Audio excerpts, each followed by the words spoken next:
नमस्कार, आप सभी का बहुत बहुत स्वागत है। आप देख रहे हैं आपका अपना चैनल हिंदी खबर और इस वक्त आपके साथ मैं अतुल अग्रवाल हूं। हमारे साथ हैं वो शख्स जो इस वक्त देश के तमाम मीडिया माध्यमों की सुर्खियां बने हुए हैं। जी, हमारे साथ हैं ब्रजभूषण शरण सिंह, 6 बार के सांसद हैं। स्पोर्ट्स फेडरेशन में बहुत उन्होंने कंट्रीब्यूट किया है। शिक्षा के लिए लोग उनको जानते हैं, लेकिन कुछ ऐसे इंसिडेंट हुए जिनसे उनकी छवि को धूमिल करने का प्रयास किया गया। आज ब्रजभूषण शरण सिंह मुखर हैं, पलटवार की मुद्रा में हैं। ब्रजभूषण जी, स्वागत है हिंदी खबर पे। धन्यवाद धन्यवाद। ये आखिरकार आपको बदनाम करने का पूरा षड्यंत्र अब तो सबके सामने आ गया है। मैं चाहता हूं कि एक बार आप अपनी जुबानी बताएं कि ये कौन सी साजिश थी जिसके तहत शेर का शिकार करने की कोशिश की गई। देखिए, मैं कई बार बता चुका हूं, लेकिन फिर वही मुझे बताना पड़ेगा। जी। 18 जनवरी को मैं लखनऊ में था। मुझे खबर मिली कि हमारे कुछ खिलाड़ी जंतर मंतर पर धरने पर बैठे हैं और उनकी मांग है कि फेडरेशन के अध्यक्ष को हटाया जाए। मैं उनसे बातचीत करने की कोशिश करता हूं, वो बातचीत करने से मना करते हैं। फिर मैं दिल्ली के लिए रवाना होता हूं। दिल्ली जैसे हम एयरपोर्ट के बाहर निकलते हैं, तैसे हमको पता चलता है कि इन लोगों ने यौन उत्पीड़न का आरोप मेरे ऊपर लगा दिया। लेकिन फिर भी हम तुरंत जाते हैं और विशेष करके मीडिया का सामना करते हैं, और जब भी मौका मिलता है मैं यही कहा कि ये झूठ है, ये मेरे खिलाफ एक षड्यंत्र है और इसमें कांग्रेस का हाथ है, दीपेंद्र हुड्डा का हाथ है, भूपेंद्र हुड्डा का हाथ है, इसमें कांग्रेस का हाथ है।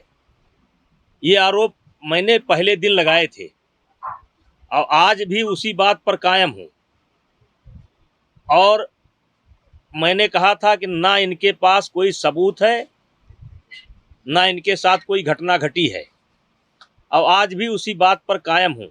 रहा सवाल कि इन्होंने क्यों लगाया, तो ये भारतीय कुश्ती संघ का चुनाव मैं दीपेंद्र हुड्डा को 2012 में हरा करके इस पद को मैंने ग्रहण किया था और 2 टर्म लगातार निर्विरोध हुआ, क्योंकि पूरे देश के लोग हमारे साथ थे। तो एक तो ये हरियाणा की कुश्ती को कब्जा करना चाहते थे, मतलब भारतीय कुश्ती संघ को कब्जा करना चाहते थे। दूसरा, खेल के क्षेत्र में मैंने कुछ नियम बनाए थे। वो नियम सबको पता है, नियम बनाए थे, सुधार के लिए कुछ नियम बनाए थे। उन नियम से इन 2-3 खिलाड़ियों को आपत्ति थी और फिर इन सब लोगों ने मिल करके एक षड्यंत्र किया। और जो पहला आरोप लगाया था सुबह, उसमें यौन उत्पीड़न नहीं था जी, और शाम को यौन उत्पीड़न आ गया। और उसके बाद यानी किसी ने दिमाग दिया, किसी ने ज्ञान दिया उनको। स्क्रिप्ट लिखी गई, पूरी स्क्रिप्ट लिखी गई। और उसी को मैं झेल रहा हूं, लेकिन आज धीरे धीरे पर्दा उठ रहा है। अच्छा, ये बताइए, जिस तरीके से विनेश फोगाट और बजरंग पूनिया कांग्रेस पार्टी में शामिल हुए और अब चुनाव लड़ रहे हैं, उस पर आपका क्या कहना है? क्या दीपेंद्र हुड्डा, भूपेंद्र हुड्डा का जो आप नाम लेते थे, राहुल गांधी, प्रियंका गांधी, विनेश फोगाट और आपका ये बजरंग पूनिया, सब आप कहते थे एक ही थाली के चट्टे बट्टे, साजिश का हिस्सा हैं, क्या वो साबित हो गया? वो साबित हो गया। इनके चुनाव लड़ने से, पार्टी ज्वाइन करने से ना मुझे कोई दिक्कत है, ना देश के लोगों को कोई दिक्कत है। दिक्कत ये है कि अगर इनको चुनाव ही लड़ना था तो 2 साल तक, लगभग 2 साल पूरे हुए, इन्होंने कुश्ती को बदनाम किया, महिला खिलाड़ियों को बदनाम किया, ब्रजभूषण सिंह को बदनाम किया, पूरी दुनिया में बदनाम किया। आज 2 साल हो गए, कोई कैंप नहीं लग रहा है, कोई टूर्नामेंट नहीं हो रहा है, अपने अपने घर पर बच्चे तैयारी कर रहे हैं और ये बिना ट्रायल के एशियन गेम्स खेलने चले गए। विनेश बेईमानी करके जो है ओलंपिक में चली गई। तो जब यही करना था तो इनको अपने आपको दांव पर लगाने की क्या जरूरत थी? इन्होंने तो अपने आप को दांव पर लगा दिया,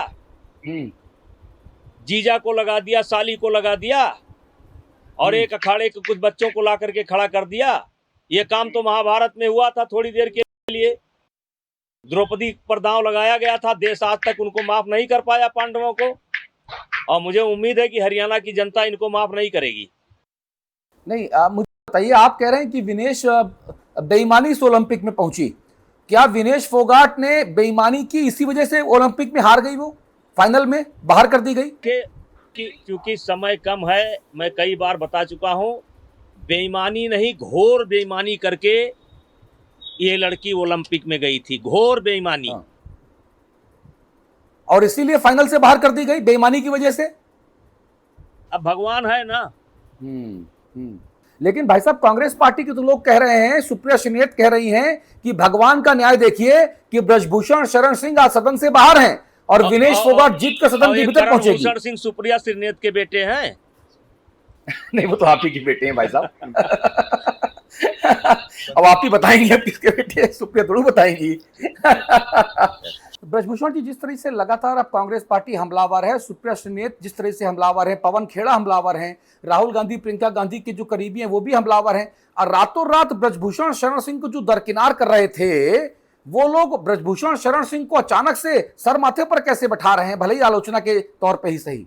देखिए, मैं कोई नई बात नहीं बोल रहा हूं, पहले दिन जो मैंने बोला था, हाँ, आज भी उसी बात पर मैं कायम हूं। ये सारा षड्यंत्र दीपेंद्र हुड्डा और भूपेंद्र हुड्डा ने किया था, और ये हरियाणा के खिलाड़ियों का प्रकरण नहीं है, एक टिमली जीजा साली एक चंद परिवार का एक प्रकरण है, और धीरे धीरे ये पर्दा उठ रहा है, कुछ पर्दा उठ रहा है और कुछ पर्दा आगे उठ जाएगा।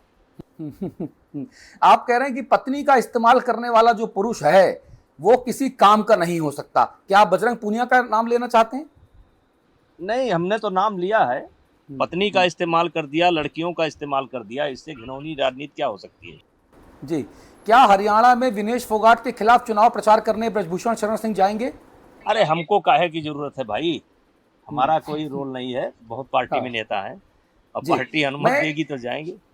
जी, मैं नंदिनी नगर आया था भाई साहब, और वहां पे उस वक्त श्रीलंका और किसी एक और देश की बच्चियां थी, पहलवानी सीखने आई थी, बांग्लादेश। मैंने शानदार सेटअप देखा था आपका, और सारी बच्चियों से बात की थी, सबने कहा था कि मुझे ब्रजभूषण शरण सिंह के इस प्रीमाइसेस में आके सुरक्षित महसूस होता है। बांग्लादेश की थी, बांग्लादेश। जी, तो ये बाहर वालों को सुरक्षित महसूस होता है आपका प्रीमाइसेस? सब सुरक्षित हैं, केवल इनको 2-3 लोगों को छोड़कर।